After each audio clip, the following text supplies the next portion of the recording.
네, 행복한 안식일입니다. 비가 와가지고 그래도 더위가 좀 이렇게 사그라진 것 같으시죠? 죄송합니다. 제가 오늘따라 말이 잘 안 나오네요. 네. 잠깐 느꼈는데, 더위가 잠깐 사그러지니까, 참 좋구나라는 걸 또 새삼 또 느끼게 되는 것 같아요. 우리 주변엔 참 감사할 것들도 참 많은 것 같고, 그래서 딱 어떠한 소망들도 그런 감사 가운데서 찾게 되는 것 같습니다. 성도님들에겐 여기 나와 있는 이 십자가가 참 감사하고 은혜가 되십니까? 네, 모두 그러실 거라고 믿습니다. 그런 와중에 오늘 성도님들과 하나님의 말씀을 나눌 제목은 익숙해진 선물이라는 제목으로 하나님의 말씀을 나누기를 원합니다. 에베소서 2장 1절에서 10절에 있는 말씀을 본문으로 선택했습니다. 수련회를 다녀오면 학생들이나 청년들이 수련회를 이렇게 갑니다. 교회에서 아이들이 활짝 웃지 못한 모습들을 여기서 좀 많이 볼 수 있어요. 또 가서 열심히 말씀을 쓰는 모습들도 이런 수련회를 통해서 또 볼 수 있습니다.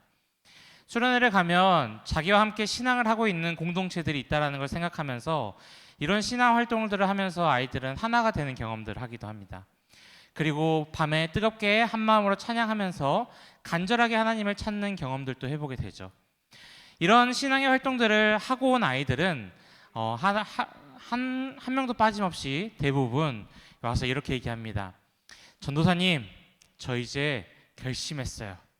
하나님 말씀대로 열심히 살고 아침에도 기도 열심히 하고 말씀 다시 읽고 하나님 좋아하시는 대로 살아갈 거예요. 딱 이러는 것입니다.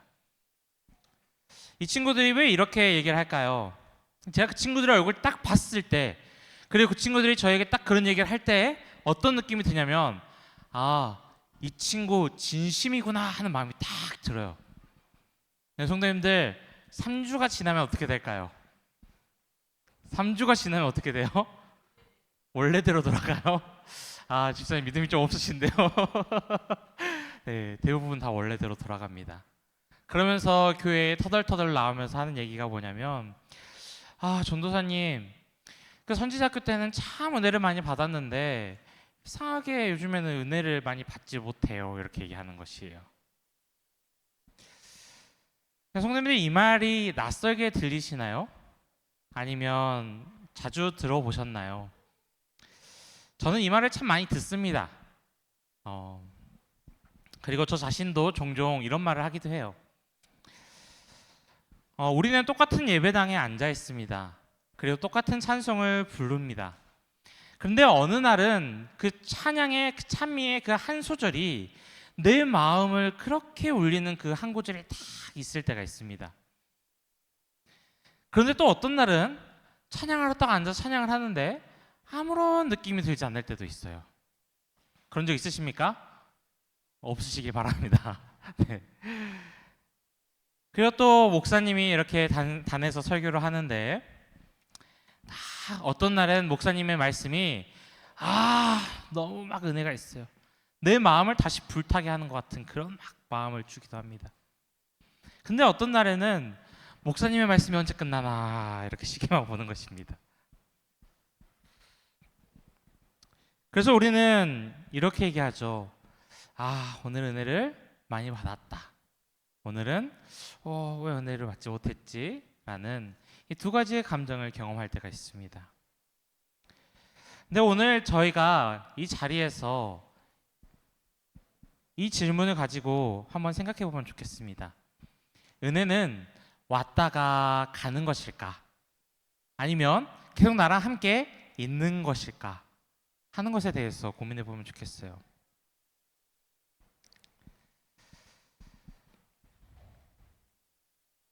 은혜를 받았다는 말을 성도님은 어떨 때 사용하시나요? 눈물이 났을 때, 마음이 뭉클했을 때, 가슴이 뜨거워졌을 때 사용합니다. 그러니까 우리는 어느샌가 은혜를 내 안에서 일어나는 어떠한 상태로 여기게 되는 것 같아요. 그러니까 은혜가 내 마음속에 어떠한 상태가 느껴지지 않으면 은혜가 아니다라고 생각하는 것 같습니다.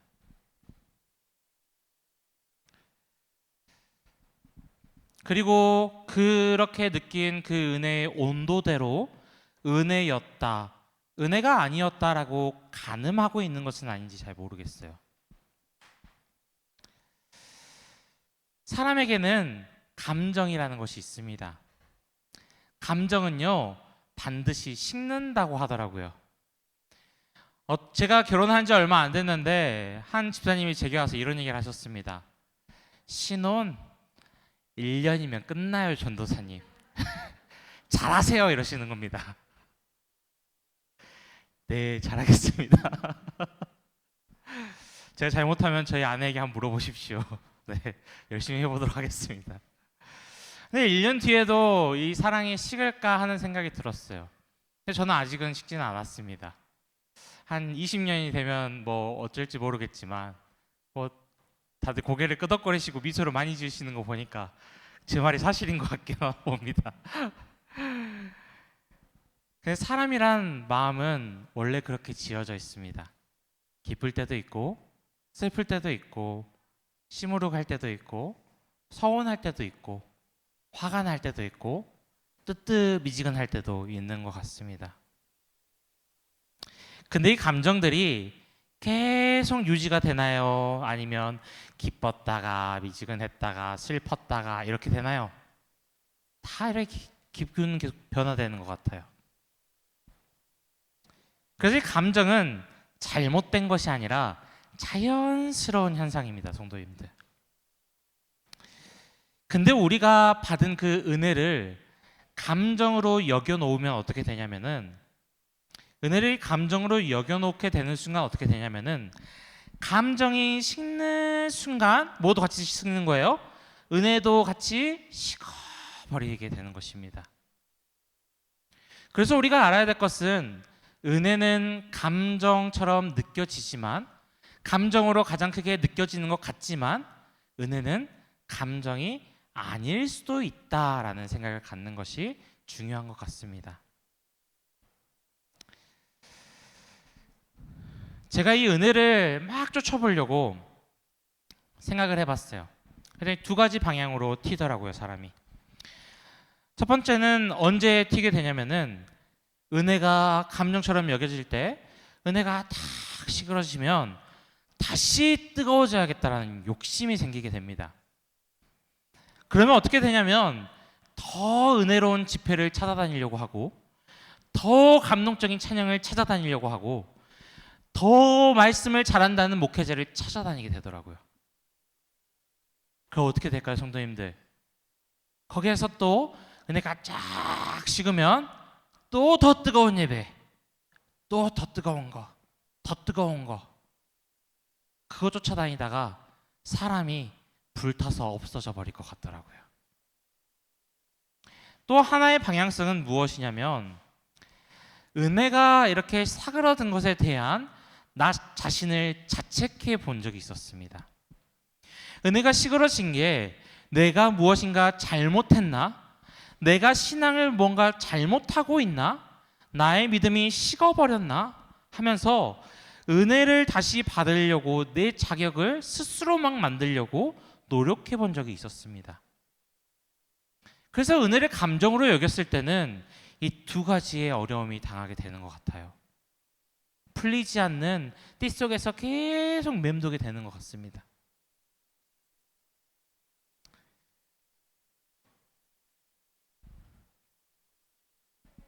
근데 하나님께서 제게 그런 걸 경험하게 하신 이유가, 이걸 성도님들에게 알려주라고 그렇게 경험하게 하신 것 같아요. 성도님들 저처럼 경험하고 계신다면, 은혜는 이렇게 감정적으로 사그러지는 것이나 계속 꺼졌다 켜졌다 하는 것이 아니라는 걸 기억할 수 있으면 좋겠습니다.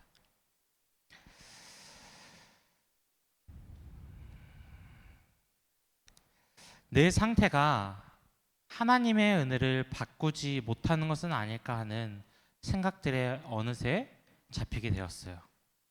아무리 노력해도 되지도 않았고, 아무리 변화하려 해도 되지 않았던 것이 은혜를 받는 것이었습니다.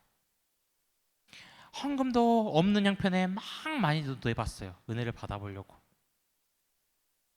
근데 내가 은혜 받기 위한 수단으로서 헌신과 봉사와 노력과 이런 하나님께 향한 일들을 했던 것이더라고요. 사랑하는 성도 여러분, 내 상태가 하나님의 태도를 바꿀 수는 없다는 걸 제가 깨달았습니다. 내가 어떤 상태에 놓여 있든지 간에 내가 하나님의 상태를 바꿀 수는 없다라는 것이에요. 에베소서의 본문의 말씀을 저희 한번 읽어보도록 하겠습니다. 좀 작은데 성경책이 있으신 분은 에베소서 2장 1절부터 10절에 있는 말씀 같이 읽어보도록 하겠습니다. 그는 허물과 죄로 죽었던 너희를 살리셨도다. 그때 너희는 그 가운데서 행하여 이 세상 풍조를 따르고 공중의 권세 잡은 자를 따랐으니 곧 지금 불순종의 아들들 가운데서 역사하는 영이라. 전에는 우리도 다 그 가운데서 우리 육체의 욕심을 따라 지내며 육체와 마음에 원하는 것을 하여 다른 이들과 같이 본질상 진노의 자녀였더니 긍휼이 풍성하신 하나님이 우리를 사랑하신 그 크신 사랑을 인하여 허물로 죽은 우리를 그리스도와 함께 살리셨고 또 함께 일으키사 그리스도 예수 안에서 함께 하늘에 앉히시니 이는 그리스도 예수 안에서 우리에게 자비하심으로써 그 은혜의 지극히 풍성함을 오는 여러 세대에게 나타내려 하심이라. 너희는 그 은혜에 의하여 믿음으로 말미암아 구원을 받았으니 이것은 너희에게 난 것이 아니요 하나님의 선물이라. 행위에서 난 것이 아니니 이는 누구든지 자랑하지 못하게 하려 함이라. 우리는 그가 만드신 바라 그리스도 예수 안에서 선한 일을 하기 위하여 지으심을 받은 자니 이 일은 하나님이 전에 예비하사 우리로 그 가운데서 행하게 하려 하심이니라 라고 말씀은 기록하고 있습니다. 바울은 우리에게 은혜는 감정이 아니라 선물이라고 얘기하고 있습니다. 8절을 다시 한번 보도록 하겠습니다. 다 같이 한번 읽어볼까요? 시작. 너희는 그 은혜에 의하여 믿음으로 말미암아 구원을 받았으니 이것은 너희에게서 난 것이 아니요 하나님의 선물이라. 에베소서 2장 8절입니다. 바울이 은혜를 어떻게 설명하는지 한번 우리가 눈여겨보면 좋겠습니다. 바울은 은혜를 가장 많이 입은 자라고 해도 부족하지 않을 사람일 거예요, 분명. 왜냐하면 하나님의 그 많은 능력들을 받아서 선교 여행을 하면서 많은 교회들을 위로하였고 하나님의 교회를 세우는데도 능력이 부족하지 않은 자였기 때문입니다. 죽을 위기와 고비들을 많이 넘겼고 죽을 상황 속에서도 하나님이 살리시는 그 은혜를 경험했던 사람이 바로 이 바울이었습니다. 바울은 뭐예요, 성도님들? 은혜가 넘치는 자라고 말해도 부족하지 않을 거예요. 근데 그 많은 은혜를 경험한 이 바울이 은혜를 지금 뭐라고 표현하지 않았냐면 감정이라고 표현하지 않았습니다. 은혜를 어떠한 체험으로 얻을 수 있는 것이라고도 말하지 않았습니다. 뭐라고 지금 바울이 골랐냐면은 그 은혜는 하나님의 선물이라고 얘기하고 있는 것입니다. 신약 성경에 나와 있는 이 하나님의 선물의 선물은 종교적인 용어가 아니라 사람들이 일상에서 살아가면서 서로에게 베풀고 이렇게 선물하는 그 일반적인 용어의 선물이었어요. 그래서 이 바울이 은혜가 하나님의 선물이라고 썼을 때 이 편지를 받은 사람이 편지를 읽을 때 무엇을 떠올렸을까요, 성도님들? 누군가가 나에게 은혜를 이렇게 건네주는 선물이라고 생각했던 것이에요. 가슴이 뭉클해지는 어떠한 감정이 아니라 손에 무엇인가 실질적으로 쥐어지는 확실한 무엇인가라고 바울이 얘기하는 것입니다. 사랑하는 성도 여러분, 선물 줄 때 어떻게 하십니까? 양현희 집사님, 제가 선물 준비했습니다 하고 제가 1년 뒤까지 아무것도 안 주면 그 선물입니까? 뭐라 생각하시겠어요? 저 전도사가 선물을 도대체 언제 준다냐 이렇게 생각하실 수도 있을 것 같습니다. 네, 놀리는 것처럼 느낄 수도 있어요. 선물은 실질적으로 와닿는 것이 선물이죠. 그래서 이 선물을 생각해 보면 무엇이냐면요, 은혜의 시작이 내 안에서 일어나기보다도 바깥에서 나를 향해서 온 일이라고 하는 것이에요.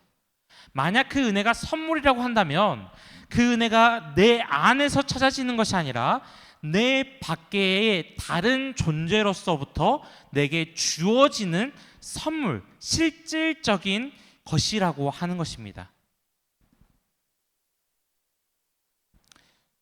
우리 주혁이 어머니가 딱 선물 포장해서 딱 선물 주면 어때요? 좋아요? 그 안에 있는 물건이 좋아요? 엄마가 선물 준 게 좋아요? 엄마가 그냥 선물 준 게 좋죠. 왜 그럴까요? 저는 어렸을 때 엄마 아빠가 선물 포장을 안 해줘서 뭐 그냥 선물 받은 게 그냥 다 좋아했습니다. 근데 한번 생각해 보니까 그 포장지 안 속에 내가 좋아하지 않은 물건이 있으면 그 선물 받고도 내가 기뻐할 수 있을까? 이런 생각을 좀 해보게 됐어요. 성도님들 어떠십니까? 좀 커서 그렇게 생각했어요, 계산적으로. 근데 생각해 보니까 그 선물을 준 사람이 나의 생일에 나를 생각해서 내가 좋아하는 것을 고심해서 내가 그걸 받고 좋아할 것을 생각해서 뭐 한 거예요? 그 선물을 담아서 주는 것입니다. 그래서 선물은 어떠한 기분 좋은 감정이 먼저이기보다도 누군가가 나를 위해 무엇인가를 먼저 했다라는 할 일이 있었다라는 것이에요. 그 일 때문에 선물을 받으면 기분이 좋아지게 되는 것이죠. 그러면 한 번 더 생각해 볼까요? 주혁이 미안해 노는데 선물을 딱 줘서 받으면 엄마가 선물 딱 줘서 받으면 막 기쁘죠? 그러면 1년 뒤에도 선물 받았던 게 기억이 나요? 잘 안 나는 것 같아요. 잊어버리는 거죠. 근데 뭘 기억하고 있어요, 주혁이는? 엄마가 내게 선물을 줄 때 나는 기쁘다라는 그건 기억하고 있어요. 무엇이냐면요, 선물을 받았을 때 그 감정은 얼마 뒤에 사라져요, 성도님들. 근데 그걸 전해준 그 마음은 어떻게 돼요? 계속 기억에 남는다는 것이죠.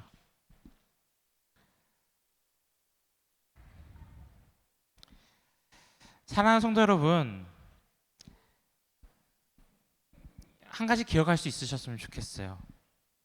은혜가 안 되는 날도 은혜는 항상 우리 곁에 있습니다. 내가 그것을 기억하고 있느냐, 기억하지 않느냐에 대한 차이일 뿐인 것이죠. 성도님들 마음속에 지금 내게 은혜가 없다고 생각된다면 하나님이 물러가지 않으셨다는 것을 기억하셨으면 좋겠습니다. 그리고 하나님이 내게 어떻게 은혜를 주시길 원하시는지 함께 좀 보면 좋겠습니다. 이 선물에 대해 던지는 세 가지의 질문이 있습니다. 첫 번째 질문은 무엇이냐면 이 선물을 언제, 얼마나, 누가 주셨나 하는 이야기입니다.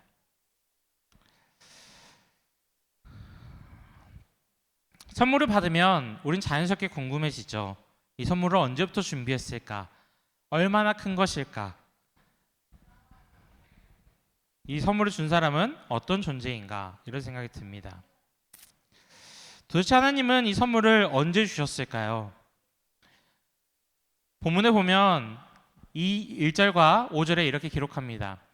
허물과 죄로 죽었던 너희를 살리셨도다.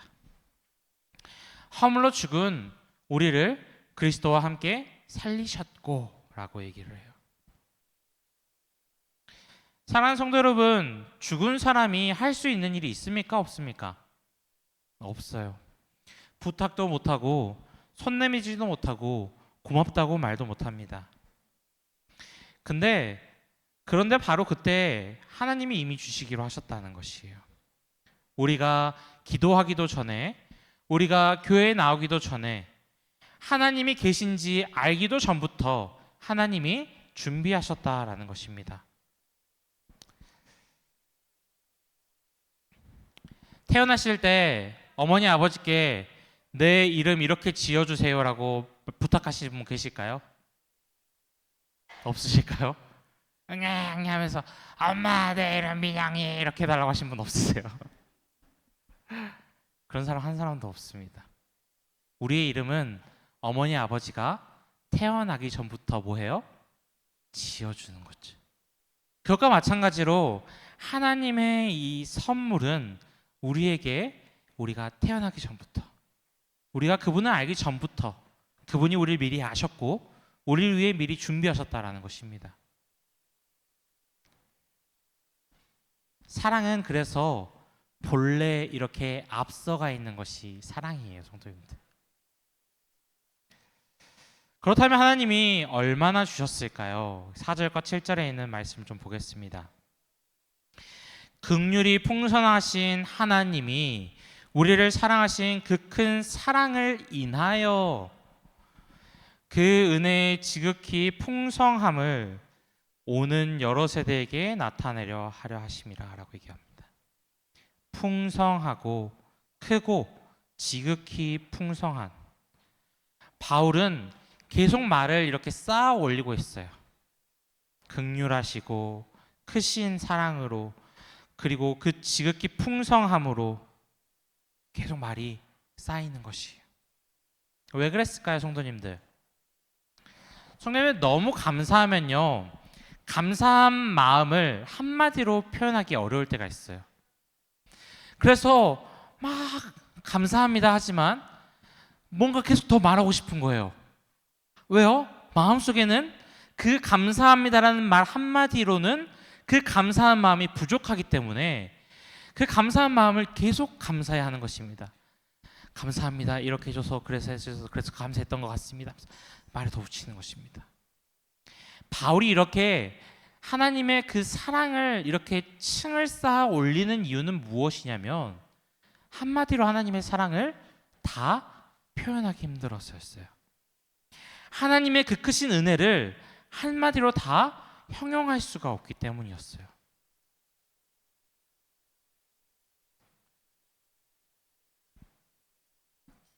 그래서 우리는 우리에게 주어진 은혜가 부족한 것들이 아니에요, 성도님들. 뭐라고요? 은혜가 부족한 것들이 아니라고요. 오히려 너무 많이 주셔가지고 우리가 세지 못하는 것일 수도 있는 것이라는 것입니다.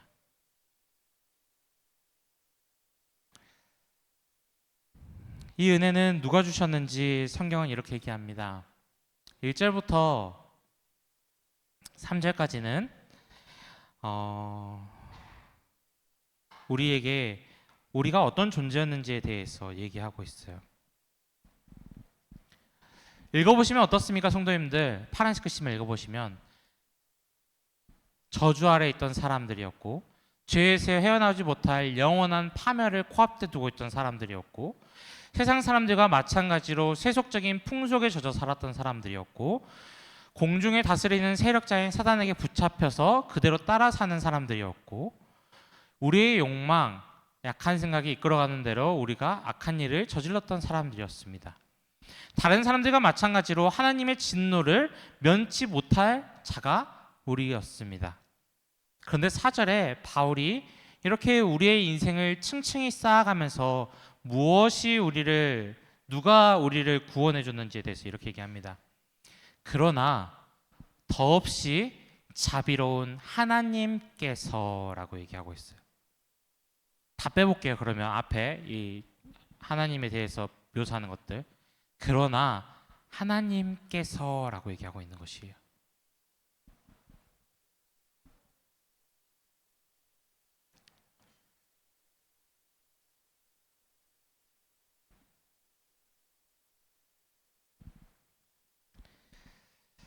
사랑하는 성도 여러분, 우리의 인생의 이야기가 어디서 끝날 뻔했냐면요, 3절에서 끝날 뻔했습니다. 근데 그러나 하나님께서라는 이 단어가 우리의 인생을 바꿔놓았다라고 성경은 우리에게 얘기하고 있습니다. 우리에게도 1절부터 3절까지에 대한 말하지 못할 부끄러운 이야기들이 있을 줄 압니다. 그리고 그렇게 살았던 죄악들이 있었기 때문에 우리가 지금 하나님 앞에 회개하고 놓여 있는 믿음의 삶을 살고 있는 그리스도인으로서 살아가고 있는 것이죠. 사랑하는 성도 여러분, 오늘 말씀에서 다른 건 다 잊어버리셔도 되는데요. 이 두 단어는 기억하셨으면 좋겠어요. 그러나 하나님께서, 늘 이걸 생각하고 살아가시면 좋겠습니다. 내 마음속에 나쁜 마음이 들 때, 그러나 하나님께서 크신 사랑을 베푸셔서 이 마음을 간직하셨으면 좋겠어요. 전 제가 이 구절을 묵상하면서 이게 성경의 전체겠구나라는 생각이 들었습니다. 우리의 마음속에 그 하나님께서 크신 사랑을 베푸셨다는 사실을 붙잡을 수 있게 되시길 간절히 바랍니다. 그렇다면 그걸 하나님께서는 왜 내게 주셨을까에 대해서 생각해 보길 원합니다. 3절에 있는 말씀 보겠습니다. 전에는 우리도 다 그 가운데서 우리의 육체의 욕심에 따라 지내며 다른 이들과 같이 본질상 진노의 자녀였더니라고 얘기합니다. 바울이 여기서 어떻게 썼는지 한번 보면 좋겠어요. 바울이 여기서 뭐라고 하냐면 우리도 다라고 표현합니다. 자기를 빼놓지 않은 것이죠. 남을 이야기하듯 하지 않고 있습니다. 옛날에 큰 선물을 받는 사람은 받을 만한 자격이 있는 사람이 큰 선물을 받았습니다. 혈통이 좋고 지위가 높고 그걸 갚을 수 있는 능력이 있을 만한 사람이 큰 선물을 받았습니다. 왜냐하면 선물을 주는 것도 일종의 투자와 마찬가지였기 때문이죠. 그래서 사람들은 선물을 주기 전에 상대방을 꼼꼼히 재보았습니다. 이 사람에게 이걸 주면 내가 이걸 돌려받을 수 있나 라는 생각으로 말이죠. 근데 성경은 다른 이야기를 우리에게 들려줍니다. 하나님이 우리에게 자격을 보시지 않는다라는 것이죠. 우리가 가족과 다투고 이 교회에 와도 일주일에 기도를 몇 번 못했어도 지난 주의 일이 마음에 걸려서 막 마음이 불편해서 이 앞자리에 못 나오고 뒷자리에 앉으셔도 그 선물이 성도님들 앞에 다 놓여 있다라는 것입니다. 반대로 새벽 기도를 아무리 열심히 하고 11조를 정확하게 탁탁 들으셨어도 성도님들에게 주어진 그 선물은 더 커지진 않는다는 것이죠.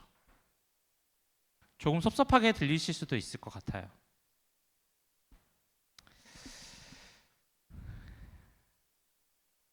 근데 저는 오히려 이게 더 좋은 소식이라고 생각이 됩니다. 왜냐하면 내가 받는 그 선물의 크기가 내 성적표에 달려있지 않기 때문에 그렇게 생각이 들어요. 성경은 그 은혜를 받는 것에 대해서 이렇게 얘기합니다. 행위에 난 것이 아니니 이는 누구든지 자랑하지 못하게 하려 함이라.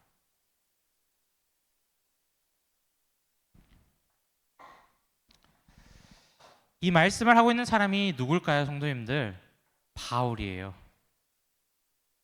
바울이 어떤 사람이었는지 한번 생각해 보겠습니다. 바울은 교회를 박해하던 사람이었습니다. 그리스도인들을 잡아다가 감옥에 넣는 사람이었고 스데반이 돌에 맞아 죽을 때 그 자리에 서서 옷을 지키고 있던 사람이 바울입니다. 근데 그런 사람이 이렇게 쓰고 있어요. 함께 읽어볼까요? 나는 사도 중에 가장 작은 자라. 나는 하나님의 교회를 박해하였으므로 사도라 칭함 받기를 감당하지 못할 자니라.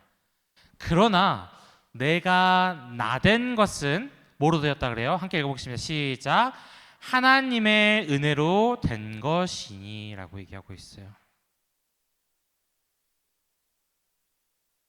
자격을 따졌다라고 한다면, 가장 많은 자격을 따졌다라고 한다면 바울은 제일 먼저 지워져야 할 사람이 될 것입니다. 그리고 그가 이렇게 편지 쓴 거였어요. 성도님들, 내가 지금 살아있을 수 있는 이유는 하나님의 은혜 때문이라고 말이죠. 어떠한 내 공로와 어떠한 내 노력도 아니었고 오직 다 하나님의 은혜라고 말하고 있는 것입니다.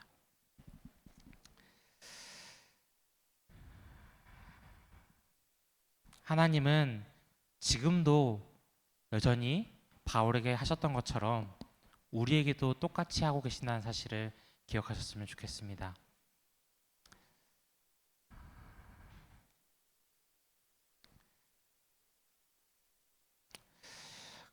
그렇다면 선물을 받은 사람은 어떻게 하면 좋을까요? 선물을 받은 사람은 달라지게 되어 있습니다. 에베소서 2장 5절과 6절에 있는 말씀을 보면 이렇게 얘기하고 있습니다. 시간이 없으니까 이 노란색만 읽고 넘어가겠습니다. 살리셨고 또 일으키셨고 하늘에 앉히셨다라고 얘기하고 있어요. 그 선물을 받은 사람이 해야 될 행동이 무엇이냐면 하나님이 살리셨음을 기억하고 살아가는 것입니다. 그리고 일어나서 살아가야 된다는 것이죠. 그리고 하나님께서 나를 하늘에 앉히셨다는 사실을 믿으며 살아가는 것입니다. 그리고 또 선물을 받은 사람에게 하나님은 갚으라고 요구하지 않으셔요.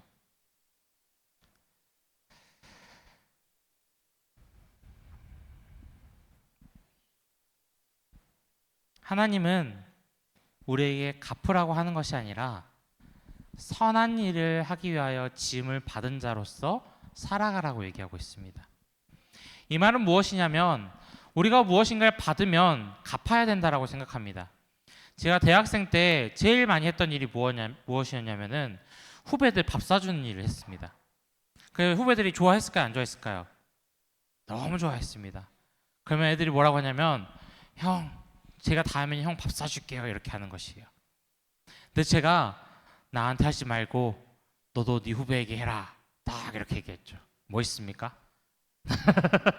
근데 그 친구들이 샀는지 안 샀는지는 모르겠어요. 근데 나도 그 친구들에게 밥을 사줬던 이유가 제가 그 친구들에게 밥을 사줬던 이유가 무엇이었냐면은 제 선배님들이 또 제게 그렇게 했었기 때문이거든요. 하나님은 우리에게 선물을 주신 이유는 하나님에게 그것을 갚으라고 하시는 것이 아닙니다. 내가 했던 것을 너도 하면서 기쁨을 누려보아라고 하시는 것입니다. 이 차이는 대단히 중요합니다. 은혜를 받고 그렇게 행동하는 자와 은혜를 받기 위해 그렇게 행동하는 사람은 너무나 큰 차이가 있는 것이거든요. 그래서 순종이라는 것은 은혜의 대가가 아니라 은혜의 결과입니다. 이 사실을 성도님들께서 기억하시길 바랍니다. 지난주에 이 와이프와 하루 휴가를 내서 군산의 옥돌 해변이라는 곳에 갔습니다. 저는 가까운 곳을 가길 원했지만 와이프에게 잘해준다는 생각 때문에 와이프가 좋아하는 곳을 골라서 갔어요. 참 좋아 보이시죠? 사람도 없고 한적하니 좋습니다. 근데 여기가 얼마나 좋냐면 이 바닷속에 이 돌들이 다 보여요. 그리고 물고기도 다 보이는 곳입니다. 저희가 캠핑 의자를 가지고 이 해변에 발을 담그면서 앉아서 시간을 좀 보내고 있었어요.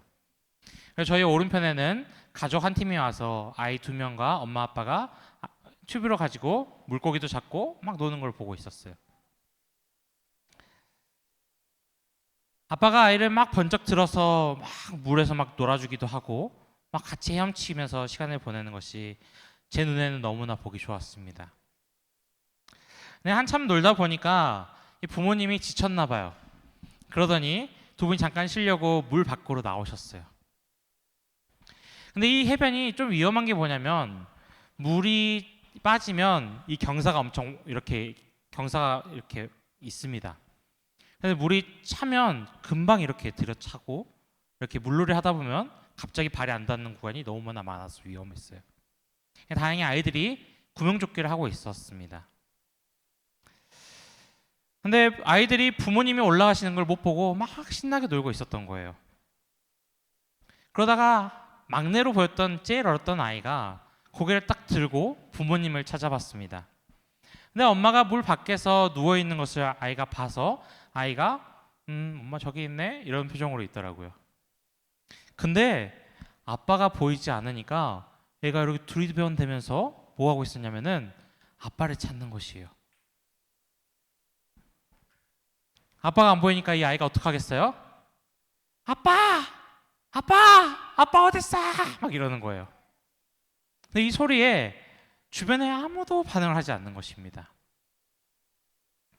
엄마가 누워 있어서 그 소리를 분명 들었는데도 엄마가 그냥 가만히 이렇게 누워 있는 것이에요. 그러더니 그 아이가 갑자기 울기 시작했습니다. 아빠! 하면서 말이죠.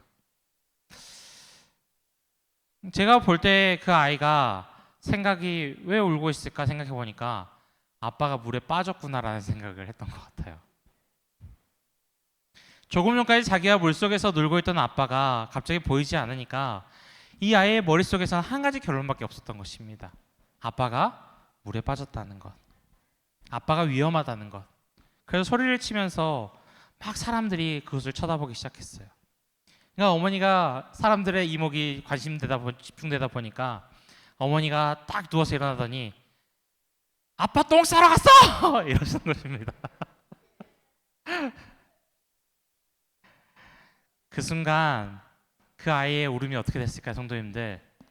뚝 그쳤어요. 그리고 다시 몸을 돌려서 물놀이를 하는 것입니다. 제가 이 장면을 보고 좀 한참 생각을 좀 했어요. 저 아이의 모습이 혹시 나의 모습은 아닐까 하는 생각 말이죠. 이 아이는 그 바다가 얼마나 깊은지 몰랐습니다.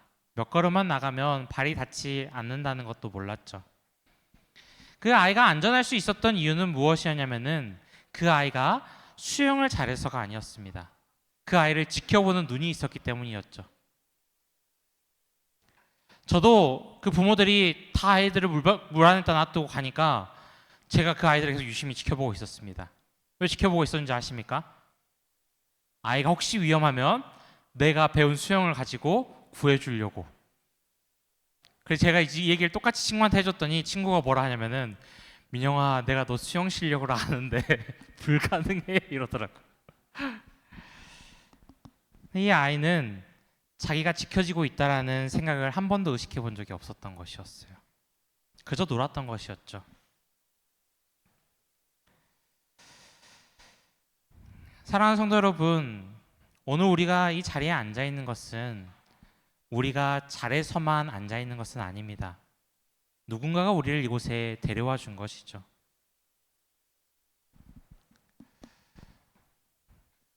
우리 주변에는 모든 것들이 은혜라는 생각이 참 많이 드는 것 같습니다.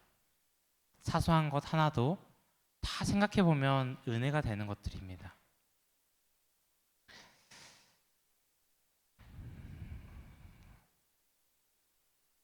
은혜는 그렇지만 은혜만을 쳐다보게 만들진 않습니다.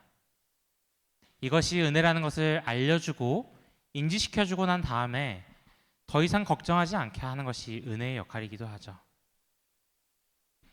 은혜는 우리를 안심시키고 살아가게 만듭니다.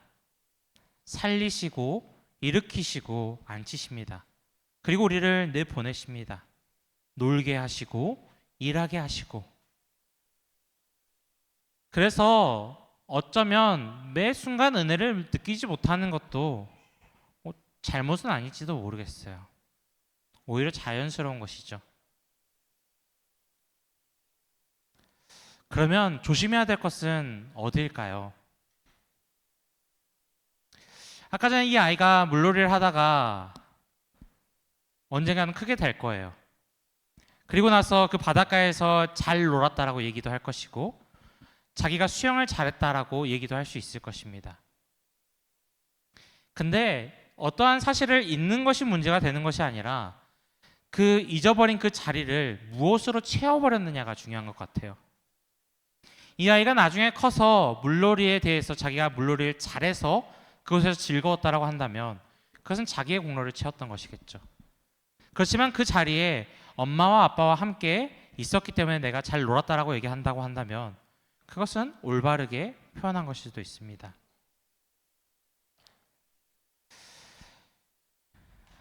이야기만 하고 말씀을 좀 줄이겠습니다.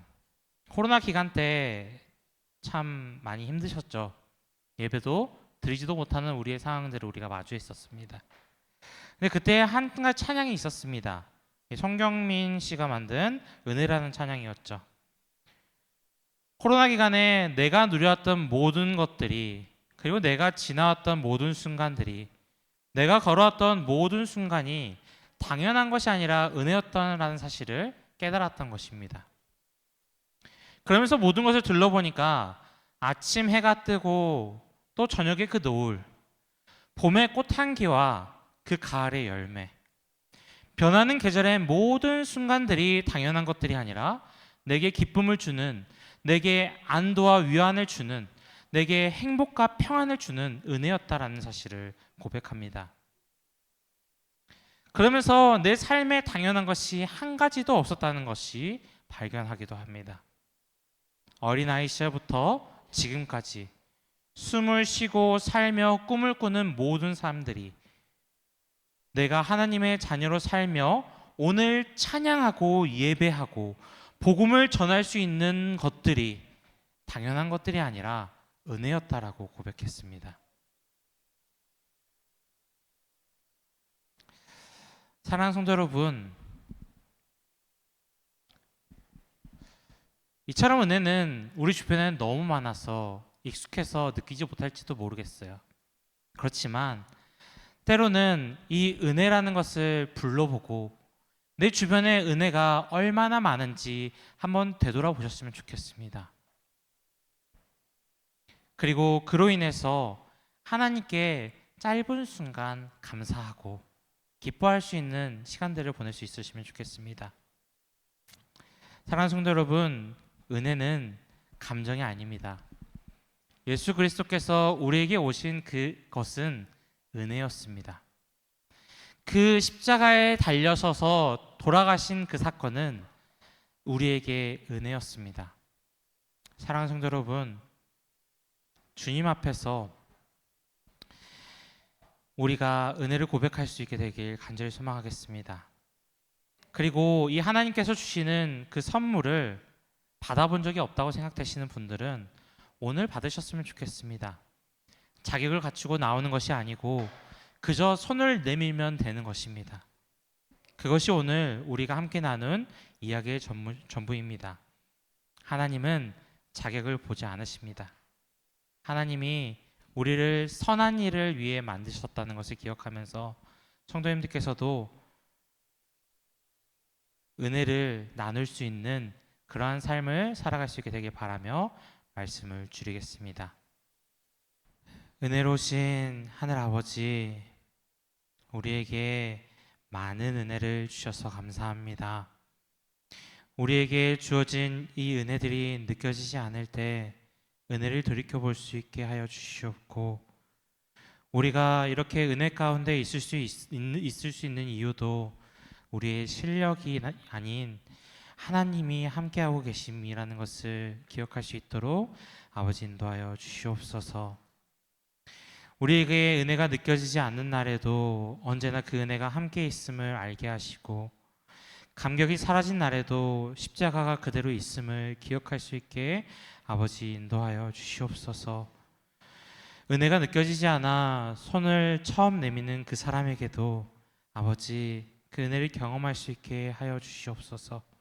또한 오랫동안 믿어 은혜가 느껴지지 않고 무뎌졌을 때 그 감각을 새롭게 하여 주셔서 하나님의 그 은혜 가운데 온전히 거할 수 있게 아버지 축복하여 주시옵소서. 우리가 함께 드릴 수 있는 것도 은혜고, 오늘 아버지 앞에 기도드릴 수 있는 것도 은혜고, 함께 가족들과 밥을 먹을 수 있는 것도 은혜라는 모든 사소한 것들 속에서 하나님의 은혜를 발견할 수 있는 지혜와 명철을 더해 주시옵소서. 주께서 우리가 그 은혜를 갚을 수는 우리가 없겠지만 그 은혜대로 살아갈 수 있는 그 하나님의 자녀가 될 수 있게 하여 주시옵기를 이 모든 말씀 사랑의 예수 그리스도 이름으로 감사드리며 기도드리옵나이다. 아멘.